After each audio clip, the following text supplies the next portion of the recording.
عليه ونعوذ بالله من شرور أنفسنا ومن سيئات أعمالنا من يهده الله فلا مضل له ومن يضلله فلا هادي له ونشهد أن لا إله إلا الله وحده لا شريك له ونشهد أن سيدنا ونبينا وشفيعنا وحبيبنا ومولانا محمدا عبد الله ورسوله الذي أرسله بالحق بشيرا ونذيرا وداعيا إلى الله بإذنه وسراجا منيرا فقد قال الله تعالى في كلامه المجيد والفرقانه الحميد أعوذ بالله من الشيطان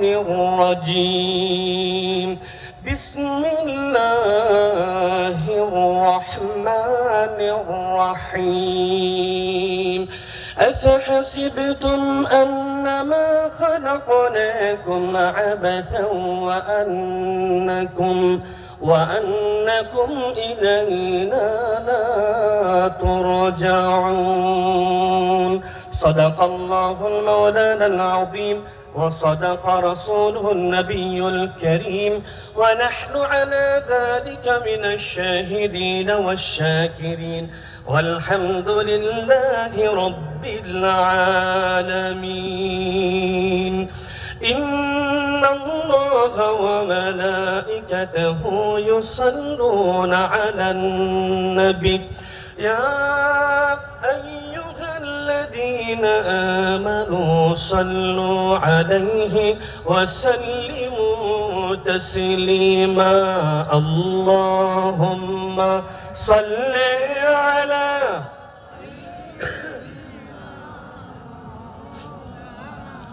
وعلى آل سيدنا নবীজির দরুদ কি এভাবে পড়ে বাবা? নবীজির জন্য দরুদ শরীফের হাদিয়া প্রেরণ করতে হয় একটি অনুভূতি নিয়ে। কি সেই অনুভূতি? হাদিসে পাকে এসেছে, যখনই পৃথিবীর যে কোনো প্রান্ত থেকে নবীজির জন্য নবীজির আশিক উম্মত দরুদ ও সালামের হাদিয়া প্রেরণ করে, একদল ফেরেশতা সঙ্গে সঙ্গেই ওই ব্যক্তির নাম, তার পিতার নাম সহ নবীজির কদম মোবারকে উপস্থিত করে দেয়। অন্য রিওয়ায়াতে এসেছে, আমার নবী নিজ কানে শুনেন, কোন সুবহানাল্লাহ। আমাদের সেই অনুভূতি দিলে আগ্রহ জন্মিয়ে দরুদ সালাম প্রেরণ করতে হবে যে আমার নবী যে মুহূর্তে সালাম পাঠাই সেই মুহূর্তেই শুনেন এবং জানেন। পারবো? আল্লাহুম্মা সাল্লি আলা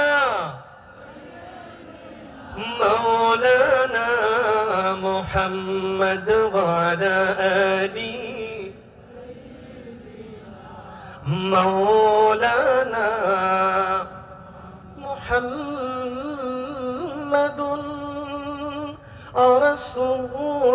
রাসূলুল্লাহ সাল্লাল্লাহু আলাইহি ওয়াসাল্লাম ختم الله به النبوة وحكم أن لا نبي بعده بلغ العلا بكماله كشف الدجى بجماله حسنت جميع خصاله صلوا عليه وآله سلموا يا قوم بل صلوا على صدر الأمين مصطفى ما جاء إلا رحمة للعالمين তাহরিকে খাতমে নবুয়ত বাংলাদেশ সিলেট মহানগর আহ্বায়ক কমিটির উদ্যোগে খাতমে নবুয়ত ইসলামী মহাসম্মেলনের আজকের প্রধান অতিথি আমির তাহরিকে খাতমে নবুয়ত বাংলাদেশ শেখুল হাদিস আদ-দক্তুর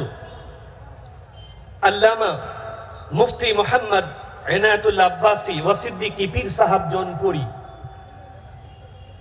দিগার উলামায়ে কেরাম, অতিথিবৃন্দ, কোরআন হাদিসের আকর্ষণে ছুটে আসা দিক বিদিক থেকে আল্লাহওয়ালা দিনদার ইমানদার ভাই ও বন্ধুরা সকলকেই জ্ঞাপন করছি হৃদয়ের গভীর থেকে আন্তরিক শুভেচ্ছা ও মোবারক। সমস্ত প্রশংসা একমাত্র আল্লাহ পাকের জন্য, যিনি দয়া করে, মায়া করে, মেহেরবানি করে তার একনিষ্ঠ গোলাম এবং বিশেষ করে তাহরিকে খাতমে নবুয়্যত সাল্লাল্লাহু আলাইহি ওয়াসাল্লামের কর্মীদেরকে খোলা আকাশের নিচে জমায়েত হয়ে মাগরিবের পর থেকেই ধারাবাহিক বিভিন্ন বিষয় ভিত্তিক আলোচনা করার, শোনার এবং আমল করার তৌফিক ভিক্ষা দিয়েছেন। সেজন্য আসুন সেই মহান মালিকের সুবহান দরবারে আলিয়াতে শুকরিয়া জ্ঞাপনার্থে হৃদয়ের সবটুকুন ভালোবাসা উজাড় করে কালিমাতুশ শুকর পড়ে নিচ্ছি আলহামদুলিল্লাহ। অসংখ্য ও অগণিত দরুদ ও সালাম বিশ্ব সভার সভাপতি, সমস্ত নবী ও রাসূলগণের মাথার মুকুট, আকা এ নামদার সরওয়ারে কায়নাত, খাজা এ মাহশার নূরি মুজাসসাম, নবিয়ুল আম্বিয়া মুহাম্মদুর রাসূলুল্লাহ আল আরাবী সাল্লাল্লাহু আলাইহি ওয়াসাল্লামের জন্য আল্লাহ পাক আজ থেকে প্রায় ১৫০০ বছর পূর্বে যাকে প্রেরণ করার মাধ্যমে নবুয়তের ধারাবাহিকতা, নবুয়তের দরজা চিরতরে বন্ধ করে দিয়েছেন। অবশ্যই যার পরে আর কোনো প্রকারই নবী কিংবা রাসূল পয়গম্বর আসে নাই, অবশ্যই এখনো নাই, অবশ্যই কিয়ামত পর্যন্ত আসবে না।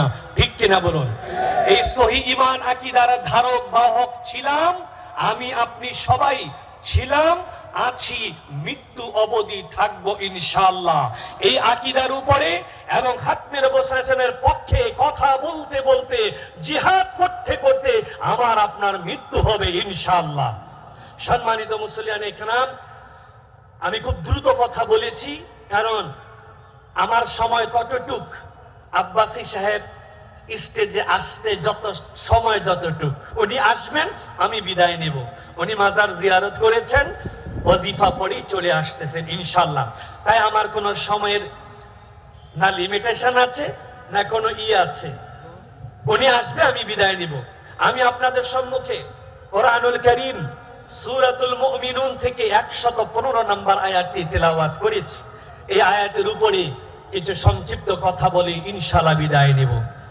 আল্লাহ পাক ইরশাদ করেছেন মানব জাতিকে উদ্দেশ্য করে, আমাকে আপনাকে উদ্দেশ্য করে, আফাহাসিবতুম আন্নামা খালাকনাকুম আবাসা ওয়া আন্নাকুম ইলাইনা লা তুরজাউন।